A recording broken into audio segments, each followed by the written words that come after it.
আমি তিনিটা বিশেষ সৰকাৰি আঁচনিৰ বিষয়ে বা আমি সৰকাৰে লোৱা নতুন এটা উদ্যমৰ বিষয়ে আপোনালোকক অৱগত কৰিবলৈ ইয়াত আমি সমবেত হৈছোঁ। আপোনালোকৰ সকলোৰে মনত আছে যে কিছুদিন আগতে কেন্দ্ৰীয় গ্ৰাম উন্নয়ন মন্ত্ৰী শিৱৰাজ সিং চৌহান ডাঙৰীয়াই অসম ভ্ৰমণ কৰিছিল আৰু সেই সময়ত তেখেতে প্ৰতিশ্ৰুতি দিছিল যে এই বিত্তীয় বৰ্ষত প্ৰায় 3.5 লাখ নতুন আৱাস তেখেতে মঞ্জুৰ কৰিব আৰু অহা বছৰো সম পৰিমাণৰ ঘৰ বা প্ৰধানমন্ত্ৰী আৱাস যোজনাৰ ঘৰ দুখীয়া লোকসকলৰ বাবে অনুমোদন কৰিব। অসমত আমাৰ যিখন আমি ৱেট লিষ্ট বুলি কওঁ, অৰ্থাৎ আগতে নিৰ্বাচিত হৈ থকা ব্যক্তিৰ যিখন অপেক্ষাৰত তালিকা, সেই অপেক্ষাৰত তালিকাখন 7,60,000 ব্যক্তিৰ অপেক্ষাৰত তালিকা আছিল।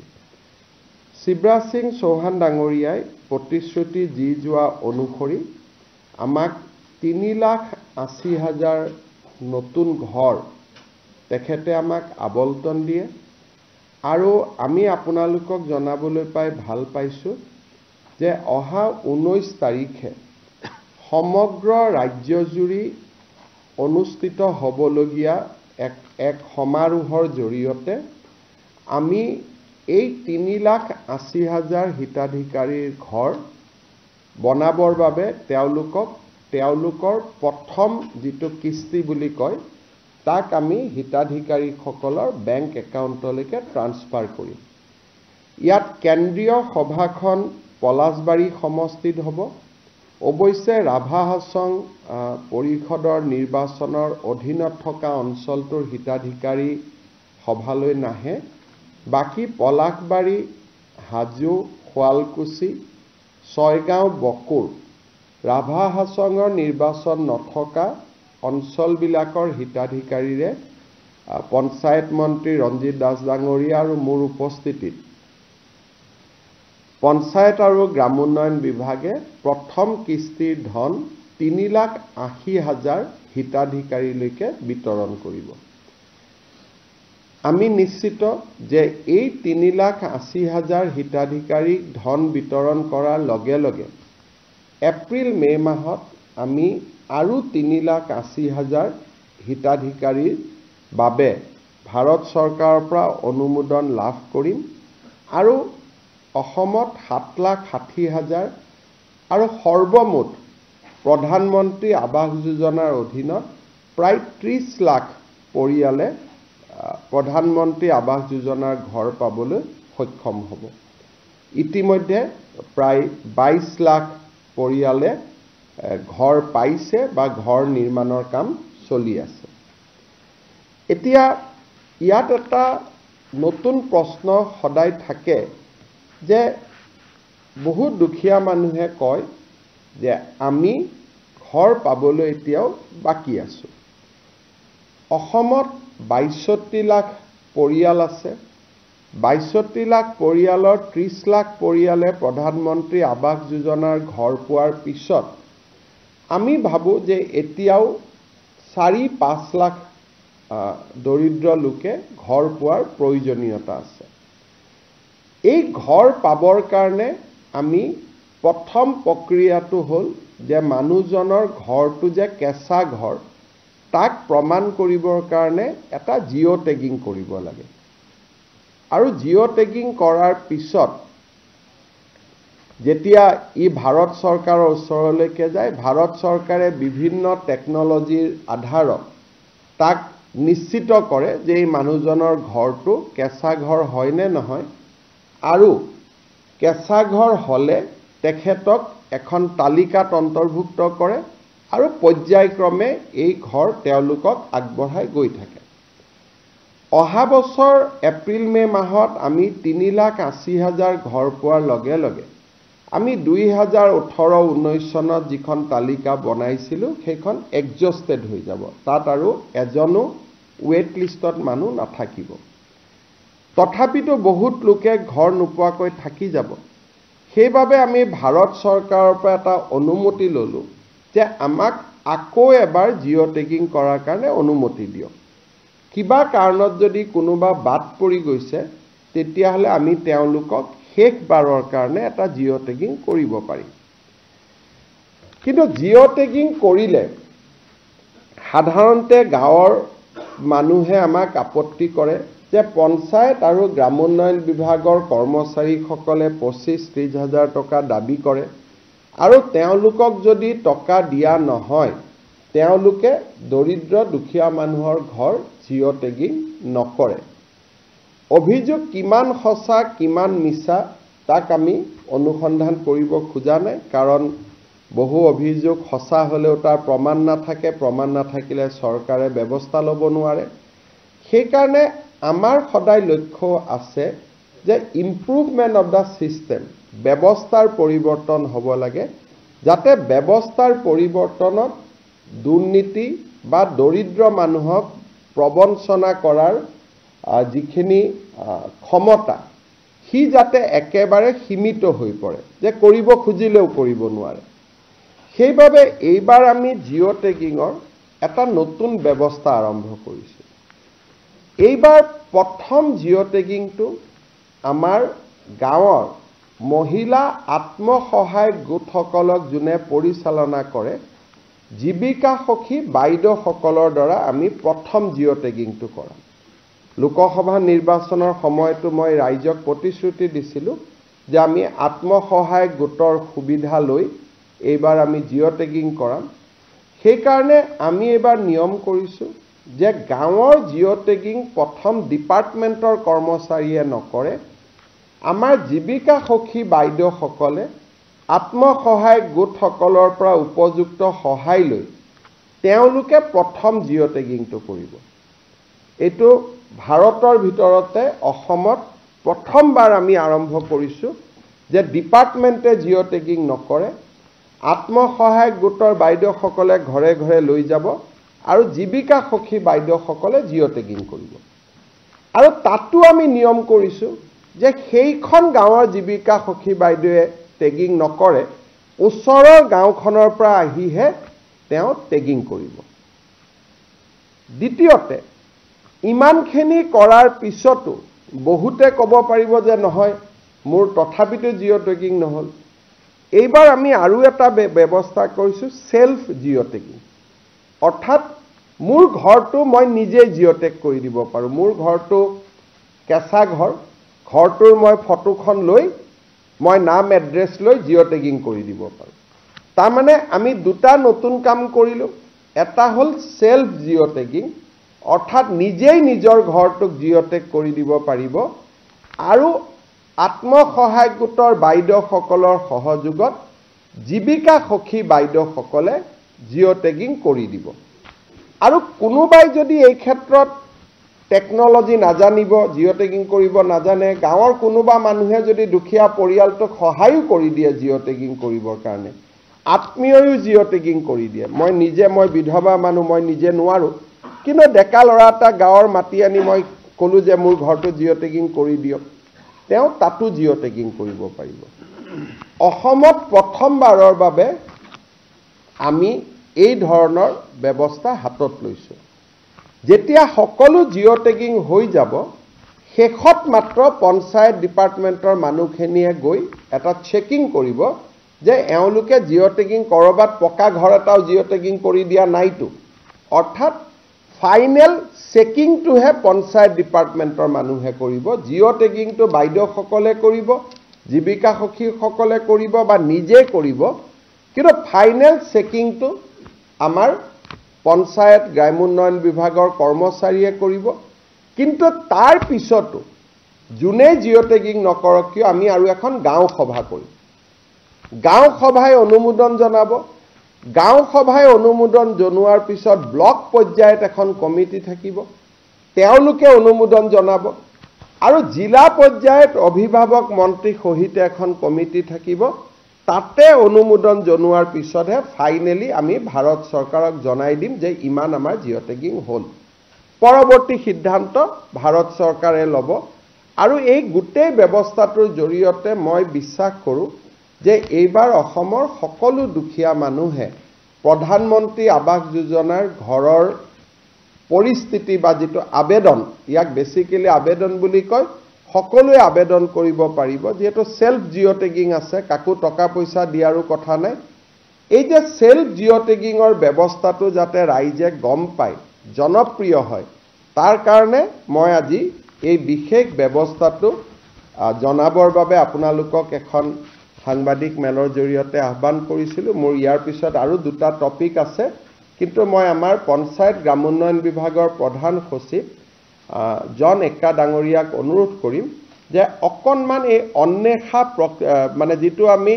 আৱাস পোৰ্টেল কৰিছো এই আৱাস প্লাস আৰু আৱাস পোৰ্টেলটোনো কি এই বিষয়ে তেখেতে আপোনালোকক জনাব মই গাঁৱৰ ডেকা লৰা সকলকো আহ্বান জনাম যে আপোনালোকেও দুখীয়া দৰিদ্ৰ মানুহক যেটো self loaded portal self load কৰিব পাৰি আপোনালোকে সহায় কৰি দিয়ক সকলোৱে যাতে এটা সুবিধা পাব পাৰে আৰু আমি চিন্তা এই কাৰণে কৰা নাই 30 লাখ মানুহৰ নামটো নিজে নিজে মাইনাসে হৈ যাব তেওঁলোকে আগত ঘৰ পালে গতিকে এই গোটেই ব্যৱস্থাটোৰ ফলত হয়তো 5 লাখৰ জায়গাত 7 লাখ জিঅ টেগিং হ'ব হেতুত আমি একো চিন্তা কৰা নাই প্ৰধানমন্ত্ৰী ডাঙৰীয়াক অনুৰোধ কৰি যিকেটা ঘৰ লাগে আমি আনিম মই এক্কা ডাঙৰীয়াক অনুৰোধ কৰিম যে তেখেতে এটা প্ৰেজেন্টেচন দিয়ক তাৰ পিছত কিবা প্ৰশ্ন থাকিলে মই আপোনালোকক উত্তৰ দিব পাৰিম mike Lela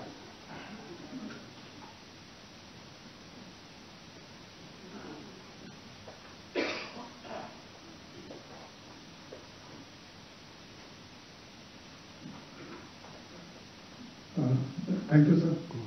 For briefly of Awas Plus 2024 survey background for you. So, Pradhan Mantri Awas Yojana 2.4 ji ami ko eto August mahot approve hoise aur honorable Prime Minister Nangulia September mahot eto Awas Plus app launch korise. Ami yate duta bostu ase assistant survey and self survey. So, sare self survey ko baat hoise. Assistant survey mane di beneficiary nije self survey korbo na tekata analysis korbo the assistant survey rasta ase. But before that, there is another country mother question.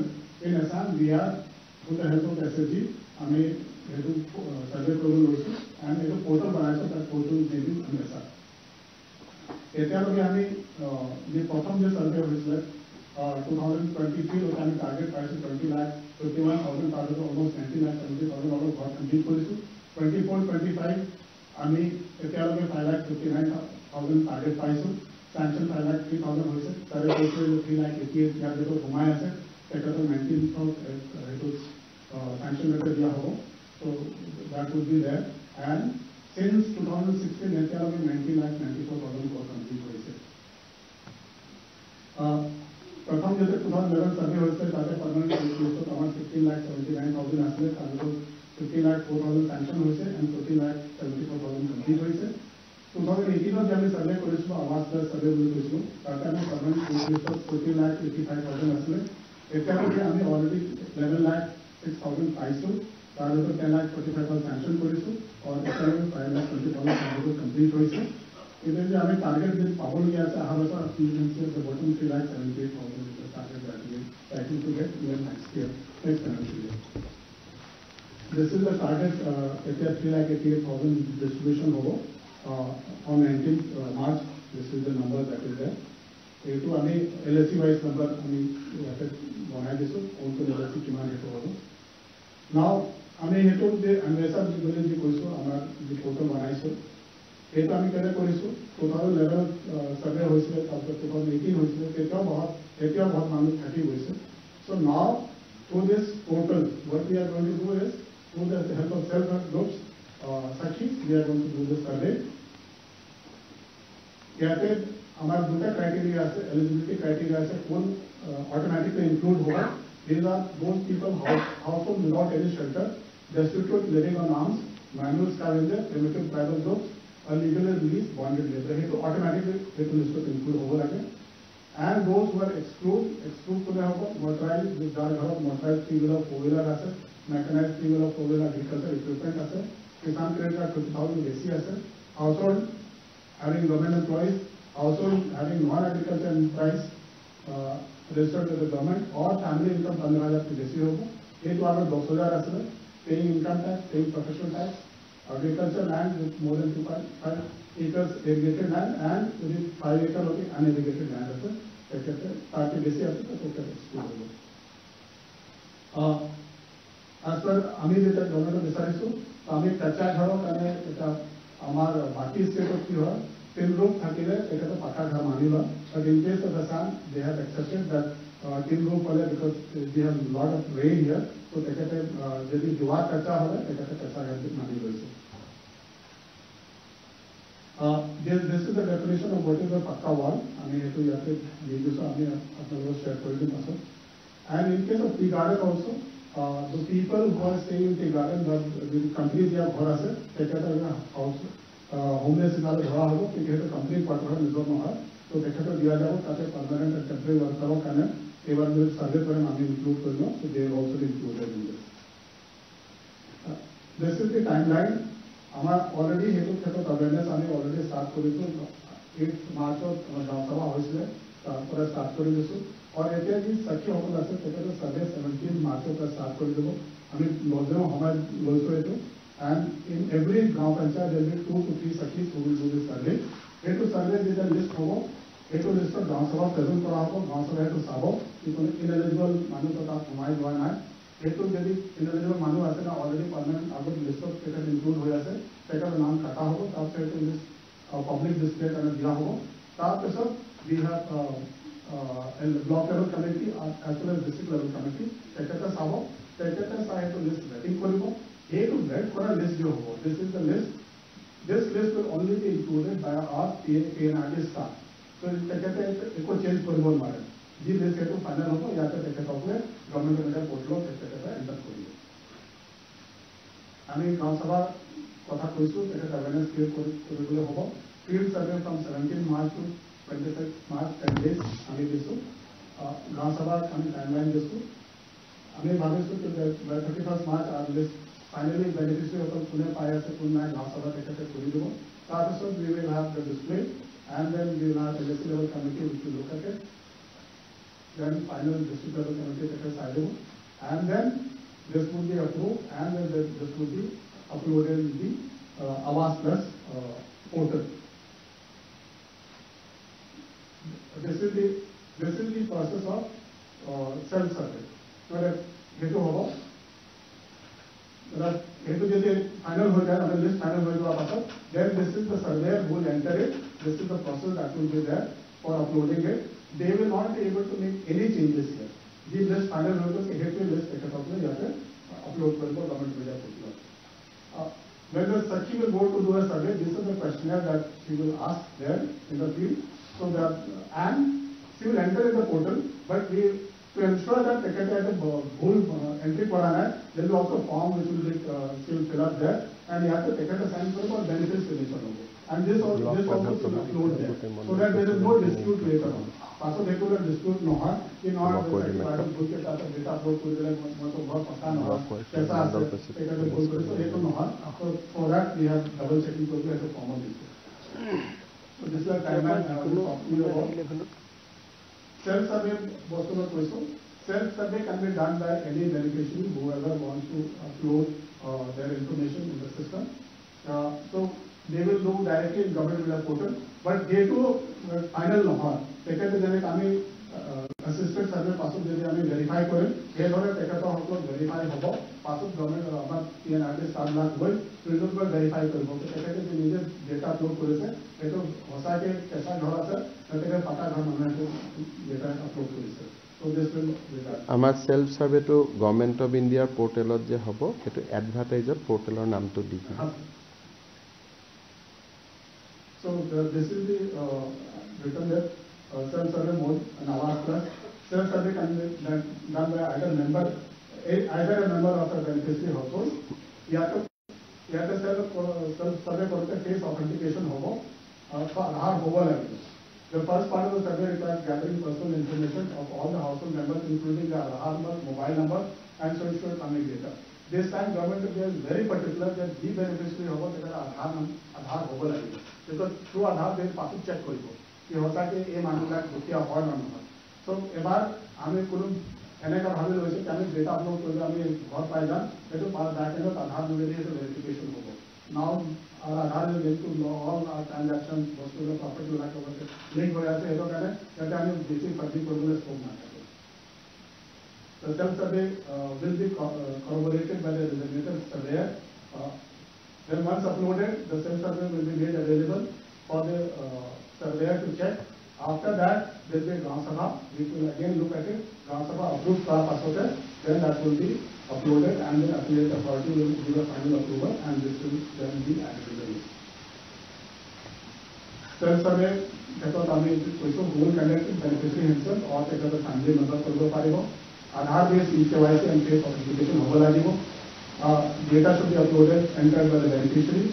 Verification will have to be done by the surveyor, and this will again be approved by the Gram Sabha. In case this, we are saying third Gram Sabha because first Gram Sabha is awareness, second Gram Sabha is Sakti which one is to verify formula, and this is the third Gram Sabha. So this is in brief, this was on the 19th program that I was already told you about.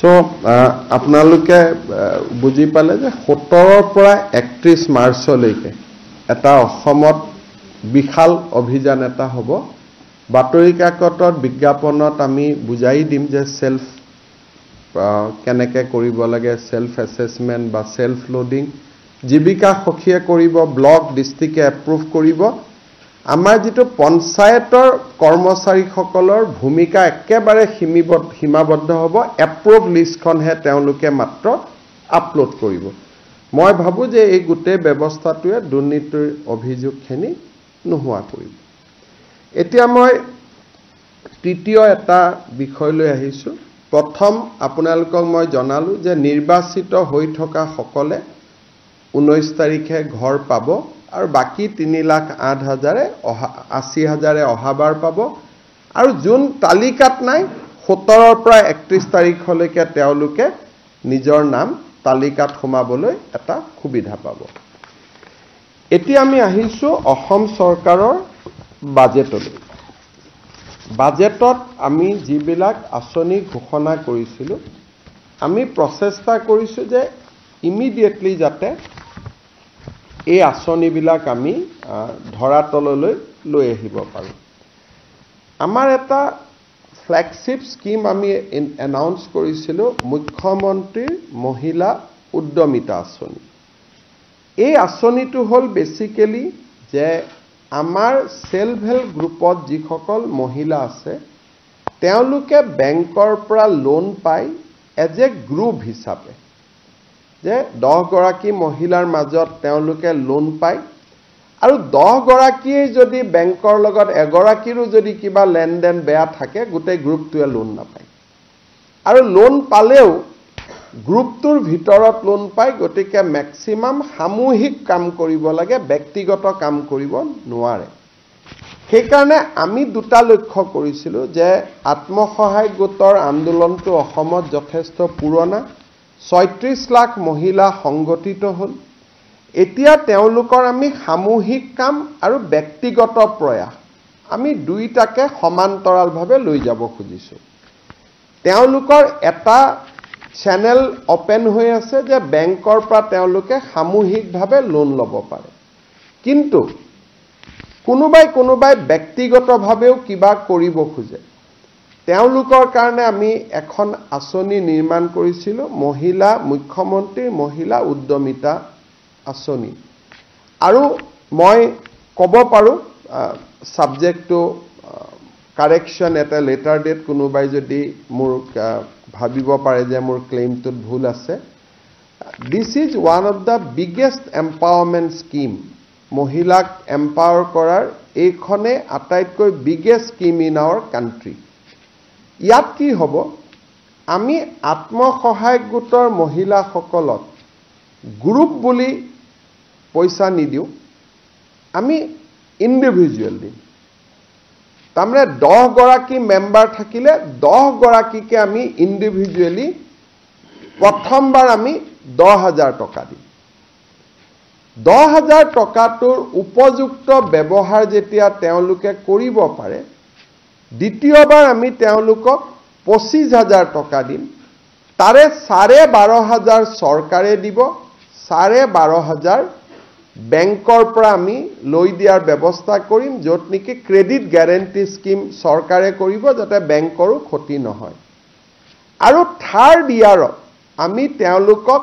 50,000 টকালৈকে লৈ যাব খুজো 10, 25, 50 totally 85,000 rupeesলৈকে তেওঁলোকক আমি লৈ যাব পাৰোঁ এতিয়া কথা হ'ল যে আমাৰ 36 লাখ মেম্বাৰ আছে আমি 36 লাখকে দিম নেকি প্ৰথম কথা ইয়াত আমি এটা নিয়ম কৰিছিলো যে যদি সাধাৰণ মহিলা হয় তেতিয়ালে এই স্কিমটো তাৰ কাৰণেহে মুকলি যাৰ সন্তান তিনিটাতকৈ বেছি নহয় যদি এসটি এসসি মৰাণ মটক চাহ বাগিচা হয় আমি 4টা লৈ মুকলি কৰি দিছিলো এই প্ৰক্ৰিয়াটো আমি 3টা লেয়াৰ ভেৰিফিকেশন কৰাৰ পিছত আমি দেখা পালো যে 36 লাখ মহিলাৰ ভিতৰত 26 লাখ মহিলা এনেকুৱা আছে যাৰ সন্তান সঁচাকৈ 3টাতকৈ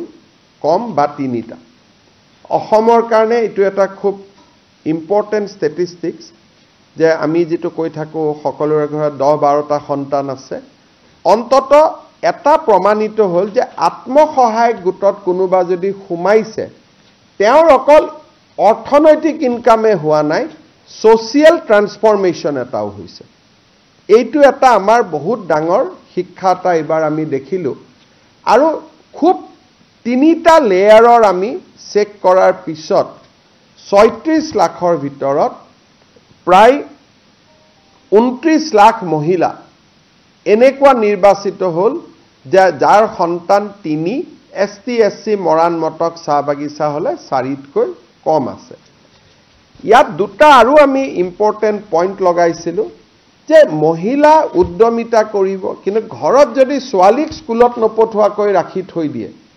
তেতিয়ালেতো তেওঁক উদ্যমী মহিলা বুলি আমি ক'ব নোৱাৰো গতিকে সেকেন্ড আমি চেকআপ কৰিছিলো যে মহিলা গৰাকী লৰা ছোৱালী স্কুলত গৈছে নে নাই বিশেষকৈ ছোৱালীজনী যদি লৰা আৰু ছোৱালী যদি স্কুলত যোৱা নাই বিশেষকৈ ছোৱালীজনী যোৱা নাই তেওঁ এই আঁচনিখনৰ বাবে নিৰ্বাচিত নহব থাৰ্ড আমি কৈছিলো যে এই মহিলা গৰাকী কোনো বেংকত ঋণ আদি থাকিব নালাগে এই গোটেই কেটা ক্ৰাইটেৰিয়াত 29 লাখ মহিলা নিৰ্বাচিত হ'ল কিন্তু এই 29 লাখ মহিলাৰ ভিতৰতো কোনোবা চৰকাৰী কৰ্মচাৰীৰ পত্নী আছে কোনোবা হয়তো ঠিকাদাৰৰ ল'ৰা ছোৱালীৰ পত্নী আছে কোনোবাই হয়তো নামটো আছে গ্ৰুপত কিন্তু কাম কৰাৰ বাবে আগ্ৰহ নাই গতিকে এই ফাইনেল পৰ্যায়ৰ সিলেকশনটো এতিয়া আৰম্ভ হৈছে যত 29 লাখৰ পৰা আমি 26-27 লাখ মহিলা চূড়ান্তভাৱে নিৰ্বাচিত হ'ব 31 মাৰ্চ তাৰিখৰ ভিতৰত যেহেতু বাজেট 1 এপ্ৰিলৰ পৰা আৰম্ভ হ'ব 31 মাৰ্চৰ ভিতৰত আমি 29 লাখৰ পৰা ফাইনেল যেটো চেকিং চৰকাৰী কৰ্মচাৰীৰ পত্নী সরকারি কর্মচারীও তৃতীয় আর চতুর্থ শ্রেণীটো আমি লব দিছো যে তৃতীয় আর চতুর্থ শ্রেণী যদি হয় তেওঁলোকে লক কোনো আপত্তি নাই দ্বিতীয় আর প্রথম শ্রেণীক আমি মাইনাস কৰিছো ঘৰত যদি বাস ট্ৰেক্টৰ আছে সেইটো আমি মাইনাস কৰিছো তিনিচকীয়া বাহন আমি মাইনাস কৰা নাই চাৰিচকীয়া বাহন মাইনাস কৰিছো এনেকে খুব লিবাৰেল সিস্টেমেদি আমি 29 লাখৰ পৰা কিমান কমে আমি চাম হয়তো 1 লাখো কমিব পাৰে 1.5 লাখো কমিব পাৰে হয়তো 50,000ও কমিব পাৰে কিন্তু যিয়ে নহওক কিয় 31 মাৰ্চত এই তালিকাখন আমি সমাপ্ত কৰিম ফাইনালি আমি আপলোড কৰিম যে এইখনে হিতাধিকাৰীৰ তালিকা 31 মাৰ্চটো খালি যাব আমিও ব্যস্ত থাকিম 1 এপ্ৰিল তাৰিখৰ পৰা নতুন বাজেট আৰম্ভ হ'ব 1 এপ্ৰিল তাৰিখে বিহালী বিধানসভা সমষ্টিত আমি প্ৰথম হিতাধিকাৰীসকলক এই আঁচনিৰ প্ৰথম 10,000 টকাৰ কিস্তি প্ৰদান কৰিম। বিহালী সমষ্টিত 23,000 মহিলা এই আঁচনিটোৰ বাবে ইতিমধ্যে নিৰ্বাচিত হৈছে আৰু এই 23,000 মহিলাক আমি একোখনকৈ চেক দি আমি তেওঁলোকক সিদিনাখনে সভাতে আমি তেওঁলোকক চেক এখন দি দিম। আৰু চেক আমি কিয় দিছোঁ, কেতিয়াবা বেংকত গৈ টকা পৰি থাকে, KYC নকৰে, কিবা নকৰে, চৰকাৰৰ লছ হয় আৰু মহিলাগৰাকীয়েও টকা নাপায়।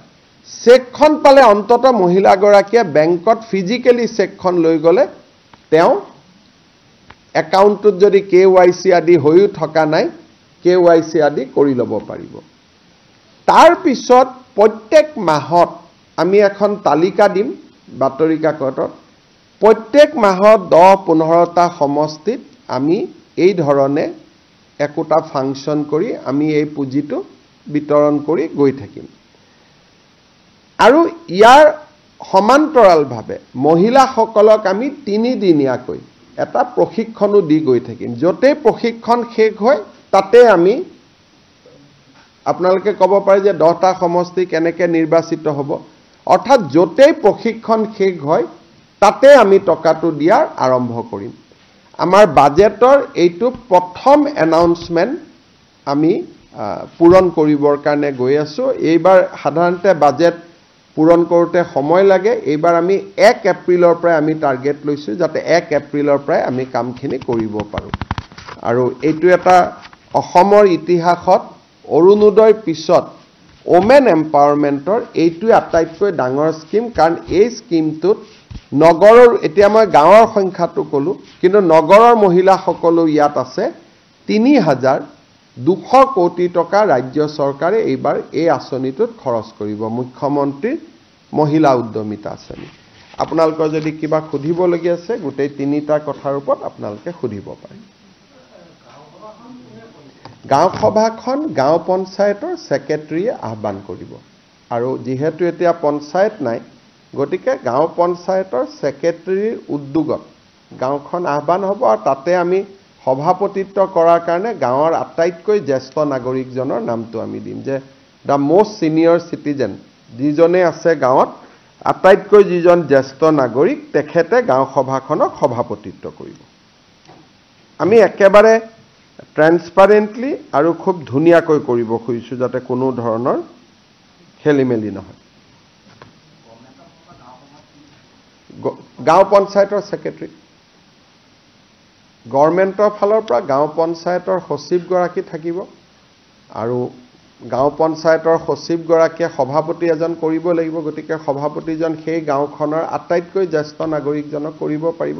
সভাত অহাৰ ভিতৰত আটাইতকৈ জ্যেষ্ঠ নাগৰিক যিহেতু হয়তো ঘৰত তেওঁ বেড ৰিডেনো হ'ব পাৰে, কিন্তু সভাত অহাৰ ভিতৰত জ্যেষ্ঠ নাগৰিক বা গাঁৱৰ ৰিটায়াৰ্ড টিচাৰ আমি এটা ক্ৰাইটেৰিয়া দি দিম যাতে এজন মানুহে সভাপতিত্ব কৰিব পাৰে।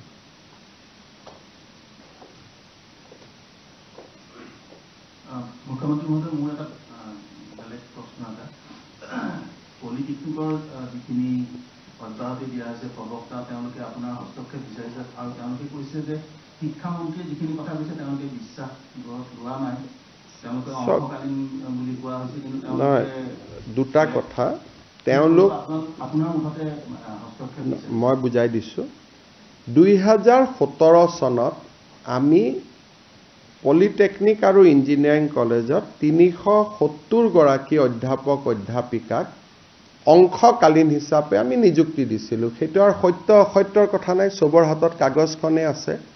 আৰু তেওঁলোকক পাৰ ক্লাছ হিচাপত বেতন দিয়া হৈছিল, যে যিমানটা ক্লাছ কৰিব সিমানটা বেতন দিব।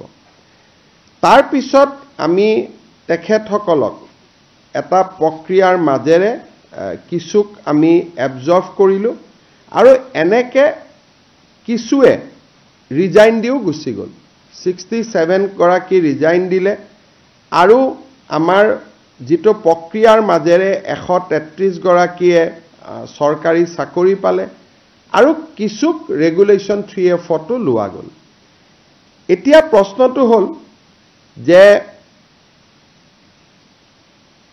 এই পলিটেকনিকৰ শিক্ষকসকলে গুৱাহাটী উচ্চ ন্যায়ালয়ত গ'ল, যদি কোৰ্টত নগ'লেহেঁতেন আমাৰ লগতে কথাটো থাকিলেহেঁতেন, কথাটো বেলেগ আছিলে।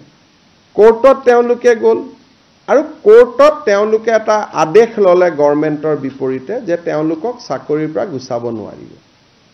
কিন্তু গুৱাহাটী উচ্চ ন্যায়ালয়ে তেওঁলোকক এটা সিদ্ধান্ত দিলে অৱশেষত যে নহয়, কোনো কন্ট্ৰেকচুৱেল টিচাৰ চৰকাৰে ৰেগুলাৰ কৰিব নোৱাৰে। অৰ্থাৎ মই যিটো বিধানসভাটো কৈছিলোঁ, এইটো উচ্চ ন্যায়ালয়ে এটা গুৰুত্বপূৰ্ণ জাজমেণ্ট দি ক'লে যে চৰকাৰৰ এইটো অধিকাৰেই নাই কাকো ৰেগুলাৰাইজ কৰা। গতিকে তেওঁলোকৰ জাগাত নতুনকৈ এপইণ্টমেণ্ট পোৱা শিক্ষকসকলে যোগদান কৰিলে। যিসকলৰ চাকৰি গ'ল তেওঁলোকো অসমীয়া, তেওঁলোকো চোকা, আৰু যিসকলে তাৰ জাগাত চাকৰিত সোমালে তেওঁলোকো অসমীয়া, তেওঁলোকো চোকা। এতিয়া যদি এখেতসকলক মই চাকৰি দিব লাগে, যোগদান কৰাখিনিকো আকৌ উলিয়াব লাগিব, তেতিয়া তেওঁলোকে আন্দোলন কৰিব। এতিয়া মই এই গোটেই ঘটনাটো চাই পেলাই তিনিটা ব্যৱস্থা দেখিছোঁ যে আমাৰ হাজো, টিংখং আৰু মাজুলীত 3খন পলিটেকনিক হ'ব গৈ আছে।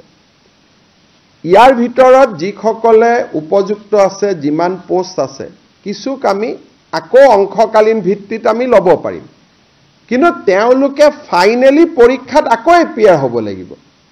কিছুমানে কৈছে পৰীক্ষাত এপিয়াৰ হোৱাৰ কাৰণে এজ নাই, লাগিলে আমি এজটো কণ্ডন কৰি দিম।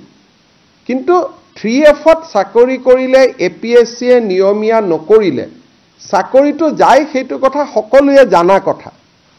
সকলোৱে মোক কৈছে ঠিক আছে, মানৱীয়তাৰ খাতিৰত 3খন নতুন পলিটেকনিক আহিছে, যাক য'ত যেনেকৈ পাৰে আমি একমডেট কৰি দিম, এজটো ৰিলেক্স কৰি দিম।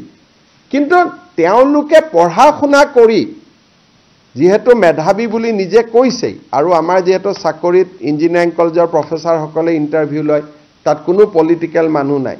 গতিকে মই আশা কৰিম অন্ততঃ মেধাৰ ভিত্তিত পিছৰবাৰ তেওঁলোকে চাকৰি ল'ব। কিন্তু গভৰ্ণমেণ্টত আজিকালি ডাঙৰ কথাটো হ'ল যে মেধাক বাদ দি মৰম কৰাৰ ইয়াত কোনো স্কোপ নাই। কাৰণ যদি মৰম কৰিব যাওঁ, যোগদান কৰাখিনিক আকৌ উলিয়াই দিব লাগিব, তেতিয়া তেওঁলোকো আপোনালোকৰ ওচৰত আহিব। সেইকাৰণে মোৰ এইটোৱে কথা যে মই এজ ৰিলেক্স কৰি দিম, নতুন 3খন পলিটেকনিকক এওঁলোকক যাতে অন্ততঃ লগে লগে চাকৰিটো নাযায়, কাম কৰি থকাৰ সুবিধাও কৰি দিম। কিন্তু সকলোকে পাৰোঁ নে নোৱাৰোঁ মই নাজানো, মই চেক কৰি লওঁ। কিন্তু ফাইনেলি তেওঁলোকে পৰীক্ষা দিবই লাগিব, পৰীক্ষা নিদিয়াকৈ চাকৰি নহ'ব। এই কথাখিনি মই ভাবোঁ যে চাকৰি এটা গ'লে মনটো বেয়া লাগে, অলপ দুখো কৰে, কিন্তু পোৱা কেইজনো জেনুইনে যোনে চাকৰি পাইছে, তেওঁলোকৰ জেগাত কোনো ৰাজস্থান মহাৰাষ্ট্ৰৰ পৰা কোনো অহা নাই, অসমৰ ডেকা ল'ৰা ছোৱালীয়ে চাকৰি পাইছে। ইমানটোৱে কথা। মুখ্যমন্ত্ৰী মহোদয়, আৰু এটা প্ৰশ্ন, 2023 চনত এটা বিজ্ঞাপন আহিছিলে 5550টা ওলাব তেওঁলোক অলপ ধৈৰ্যটো কম কাৰণে হোৱা নাই। অলপমান আমি কৈছোঁ যে অলপ ধৈৰ্য ধৰিব লাগে, তেওঁলোকক লগে লগে লাগে, আজিয়ে ৰিজাল্টটো লাগে। গতিকে যোনে যিমান দিন এনেকৈ ক'ব, তেওঁলোক ইমান অসহিষ্ণু হ'লে চাকৰিটো কৰিব নোৱাৰিব। সেইকাৰণে মই অলপ নিজাকৈ দেৰি কৰাই আছোঁ যে মানুহকেইজন অলপ সহিষ্ণু হওক। কাৰণ এইটো লেভেলত যদি চাকৰি কৰিব যায়, মই দুখ দিয়া নাই, ডেকা ল'ৰা মোকে 100-150কৈ ডেইলি হোৱাটছআপ কৰি থাকে। যদি মুখ্যমন্ত্ৰীক এনেকৈ হোৱাটছআপ কৰি থাকিব পাৰে, প্ৰধান শিক্ষকটো গৈ কাকো নামানিব। গতিকে সৰু ল'ৰা ছোৱালী মই অলপমান তেওঁলোকক, আমাৰে ভাই ককাই ভাই ভনী হ'ব, মই অকণমান ধৈৰ্যটো শিকাইছোঁ যে চাকৰিটো যোনে পাব লাগে পাবই। চাকৰিটোতো আমি বিধানসভাতো কৈছোঁ যে 10 অক্টোবৰত চবকে আমি দি দিম। কিন্তু আপোনালোককো লগ কৰে, মোকো লগ কৰে। ইমান এইকেইদিন ACS APSৰ কাৰণে পৰীক্ষা পঢ়িলেওতো হয়, চাকৰি পোৱাটোতো পাবই। ইমান ইম্পেচেণ্ট হৈ যায় কিছুমান ল'ৰা ছোৱালী, তাৰপিছত যোগদান কৰিলেও কয় এইটো মোৰ মতে স্কুল হোৱা নাই, এইটোত মই নাহোঁ। গতিকে আজিকালি কি যে বহুতে এইটো মোক কয়ো যে মেৰিটত চাকৰি পোৱাৰ কাৰণে কোনেও গুৰু গোসাঁই নামানেও বুলিও কয়। গতিকে আপোনালোকে মোৰ মোবাইলটো খুলিবই নোৱাৰিব, ৰাতিপুৱাই 5500 হোৱাটছআপ মাৰি দিয়ে। আৰু মই এইটো খোলোতে কোনোবা তাৰ মাজত কেঞ্চাৰ পেচেণ্ট, কাৰোবাৰ এপ্লিকেশ্যনবিলাক ডিলিট হৈ যায়। ইমান কষ্ট হয়। মোক যোনে হোৱাটছআপ দিয়ে তাত maximum cancer patient, kidney patient, medical chit, এনেকুৱা হোৱাটছআপবিলাক আহে। ৰাতিপুৱা 11টা বজাত এই 5500 হোৱাটছআপ সোমাই যায়, মই চাব নোৱাৰা হৈ যাওঁ। ডিলিট কৰি থাকোঁতে কেতিয়াবা জেনুইন হোৱাটছআপো ডিলিট হৈ যায়। গতিকে বহুত কথা ফেচ কৰি থাকিব লাগে আমি মানে আপোনালোকক বুজাই শেষ কৰিব নোৱাৰি সদায় ৰাতিপুৱাই 5500 আহি যায় আৰু বহুত যুক্তি দি পেলাই হোৱাটছআপ কৰে ঠিক আছে ঠিক আছে অমিত শ্বাহ ডাঙৰীয়া 14 তাৰিখে তেখেতে যোৰহাটত আহি নিশা উপস্থিত হ'ব আৰু দেৰগাঁৱৰ লাচিত বৰফুকন একাডেমীত নিশা জিৰণি ল'ব ৰাতিপুৱা 11 বজাত তেখেতে লাচিত বৰফুকন পুলিচ একাডেমীৰ নৱনিৰ্মিত ভৱনটো উদ্বোধন কৰিব আৰু আপোনালোকে জানি ভাল পাব যে নেশ্যনেল পুলিচ একাডেমী হায়দৰাবাদৰ সমকক্ষ এটা সুন্দৰ ভৱন এটা অসম চৰকাৰে নিৰ্মাণ কৰি উলিয়াইছে তেখেতে সেই ভৱনটো উদ্বোধন কৰিব কৰি তেওঁ পুনৰ যোৰহাটলৈ গুচি যাব আৰু যোৰহাটৰ পৰা তেওঁ পোনে পোনে মিজোৰাম যাব মিজোৰামৰ ৰাইজৰ কাৰণে এটা খুব ভাল খবৰ যে অসম ৰাইফলছৰ হেডকোৱাৰ্টাৰটো আইজলৰ পৰা শিফ্ট হ'ব that is a very historic moment তাৰ পৰা তেখেত পুনৰ গুৱাহাটীলৈ ঘূৰি আহিব 15 তাৰিখে ৰাতি আৰু আমাৰ কইনাধৰাত নিশা কটাব এদিন দেৰগাঁৱত কটাব এদিন কইনাধৰাত কটাব 16 তাৰিখে ৰাতিপুৱা তেওঁ কোকৰাঝাৰ যাব আৰু দতমাত নিখিল বড়ো ছাত্ৰ সন্থাৰ অধিৱেশনত যোগদান কৰি তেওঁ পুনৰ গুৱাহাটীলৈ ঘূৰি আহিব আৰু ৰেডিসন ব্লু হোটেলত নৰ্থ ইষ্টৰ মুখ্যমন্ত্ৰীসকলৰ এখন সন্মিলনত অংশগ্ৰহণ কৰিব সন্মিলনখনৰ উদ্দেশ্য হ'ল যে উত্তৰ পূৰ্বত ভাৰতীয় ন্যায় সংহিতাৰ প্ৰয়োগ এই বিষয়টোত কোন ৰাজ্য কিমান আগবাঢ়িছে তাৰ ওপৰত প্ৰত্যেকখন ষ্টেটে একোটা প্ৰেজেন্টেশ্যন দিব আৰু 16 তাৰিখে নিশাই তেখেত নতুন দিল্লীলৈ উভতি যাব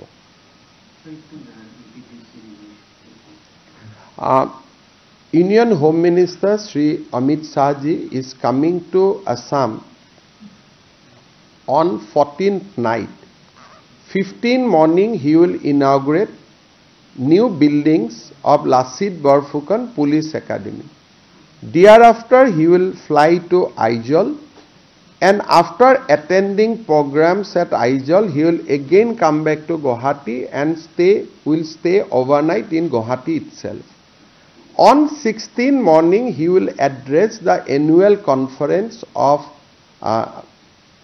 all Bodo Students Union who has signed peace accord with Government of India and Government of Assam in 2020 after that he will come back to Guwahati again afternoon he is going to have a meeting with the Chief Minister of Northeastern states primarily to review the progress of implementation of Bharatiya Nyay Samhita. After that review meeting, 16th evening, he will go back to New Delhi. Habo?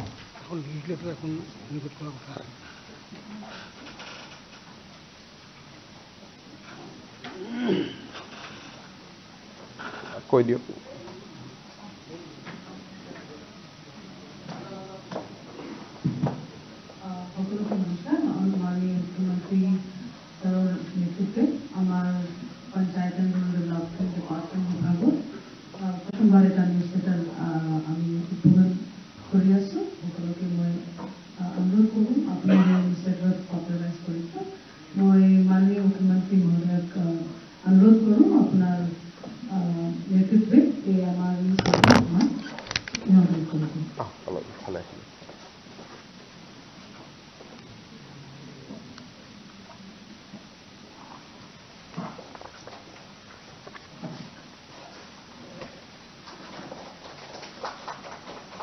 Thank you.